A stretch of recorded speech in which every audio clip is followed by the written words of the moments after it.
Yang pertama ya, tadi saya merespon mengenai penurunan pertumbuhan ekonomi dari konsumsi masyarakat. Kalau kita lihat memang di 2022 ini disebabkan oleh efek kelas menengah ke bawah yang terdampak dari kenaikan harga BBM di bulan September, sehingga menyebabkan inflasi secara umum mulai meningkat di Oktober, November, Desember, sampai Januari itu di atas 5%. Nah, itu akan menggerus daya beli masyarakat dan ini pada akhirnya berpengaruh terhadap daya konsumsi masyarakat secara umum. Nah, implikasinya tentu saja sumbangan konsumsi agak relatif turun, terutama karena di bawah 5%, sementara rata-rata ataupun pertumbuhan ekonomi kita di 2022 itu 5,3%. Nah, saya kira memang ini masih akan berpengaruh sampai bulan Februari ya, tapi akan slow down ketika memang inflasi sudah mulai menurun begitu di bulan-bulan berikutnya. Kecuali nanti mungkin mendekati hari raya. Nah, ini yang saya kira harus diwaspadai. Nah, yang kedua mengenai mengenai tabungan ya, saya kira memang ketika katakanlah banyak ya, termasuk saya kira juga Pak Presiden menyampaikan bahwa sebagian besar negara mengalami resesi, pertumbuhan ekonomi dia turun, dan ini juga disebabkan oleh The Fed menaikkan tingkat suku bunga yang berpengaruh kepada Bank Indonesia juga menaikkan level BI rate-nya begitu, sudah 5,25% sampai awal tahun kemarin, awal tahun ini menyebabkan bagi masyarakat yang memiliki tabungan untuk menahan dulu. Karena pertama ya saya kira terjadi insentif ya, karena suku bunga naik, kemudian obligasi juga menawarkan yield yang cukup tinggi 7 sampai 8%, sehingga membuat insentif bagi mereka untuk menahan konsumsi. Nah, ini karena suku bunga naik dan sebagainya. Yang kedua adalah ketika mereka harus menambah konsumsi dengan katakanlah sebagian meminjam ataupun kredit dan sebagainya, suku bunga juga mulai perlahan naik, sehingga ini mengakibatkan memang mereka menahan begitu. Ya udah, daripada saya mahal begitu, terus ada insentif suku bunga naik, deposito naik, ya orang akhirnya menyimpan lebih banyak begitu.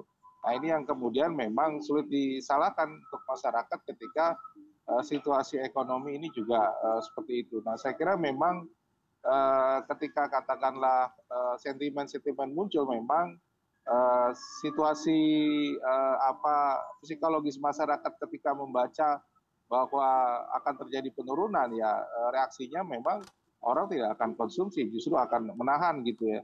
Di samping untuk mencari insentif, tadi betul sampaikan Pak Rudi bahwa ya untuk berjaga-jaga satu saat mungkin ya, harga BBM bisa bergejolak, kemudian juga inflasi lebih tinggi lagi, atau terjadi penurunan pertumbuhan sehingga mereka lebih banyak menabung ketika menghadapi situasi yang kemungkinan berdampak dari resesi global ke Indonesia begitu. Nah, ini yang Baik. kemudian memang mempengaruhi pola perilaku masyarakat itu sendiri begitu. Baik, Pak Tauhid, artinya kalau tadi Bapak kan menyampaikan mengapa masyarakat lebih memilih menabung selain daripada kalau kita lihat ada lonjakan harga BBM, harga bahan pokok naik, begitu ya. Lalu juga ancaman resesi mungkin yang juga mempengaruhi psikologis pasar untuk lebih memilih berjaga-jaga ya. Jadi artinya lebih memilih untuk menabung, selain daripada itu juga ada insentif terkait suku bunga tinggi, masyarakat lebih memilih untuk menyimpan dananya saja. Nah, untuk Pak di tahun 2023 kita lihat kan era suku bunga tinggi nampaknya masih akan terus terjadi. Bagaimana Anda melihat proyeksinya? Artinya apakah konsep masyarakat lebih memilih untuk menabung masih akan terus terjadi, lalu dampaknya terhadap konsumsi rumah tangga nanti akan seperti apa, Pak Tauhid? Ya, saya kira memang kalau kita lihat ya secara global, suku bunga Amerika memang sudah menurun ya, sekitar 6, tapi masih jauh dari target mereka inflasi mereka 6%, target mereka 2%. Jadi The Fed akan sampai akhir tahun 2023 masih punya peluang untuk menaikkan suku bunga. Implikasinya BI juga merespon, saya kira, walaupun strateginya front loading ya di depan, meskipun kemarin menahan suku bunga, ya cenderung akan tetap meningkat begitu. Nah, saya kira bagi masyarakat yang memiliki tabungan, ya mereka akan tetap menahan ini. Konsekuensinya ekonomi akan melambat ketika orang katakanlah di banyak negara berusaha untuk menurunkan inflasi begitu ya. Nah, caranya dengan apa menurunkan inflasi ya? Belanjanya direm. orang permintaan sisi inflasi dari sisi permintaan itu akan berhasil, tetapi di sisi lain memang growth ataupun pertumbuhan ekonomi akan relatif menurun. Nah ini situasi yang sulit dihindari begitu.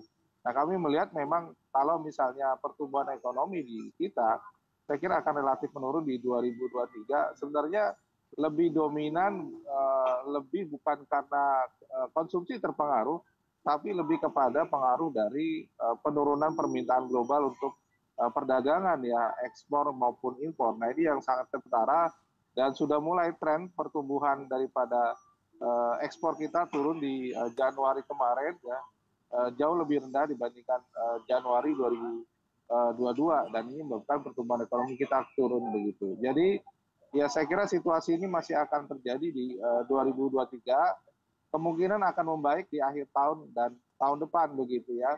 Sepanjang katakanlah pemerintah berusaha menyimbangkan dengan ekspansi fiskal atau anggaran pemerintah yang bisa dimanfaatkan karena tahun 2023 batas 3% defisit, jadi mau tidak mau pertumbuhan bisa dijaga kalau misalnya konsumsi pemerintah bisa ditingkatkan. Karena tahun 2023 juga negatif, 2022 negatif, jadi ada peluang bisa membalikkan keadaan di 2023 ini gitu agar membalancing kekurangan dari konsumsi masyarakat begitu.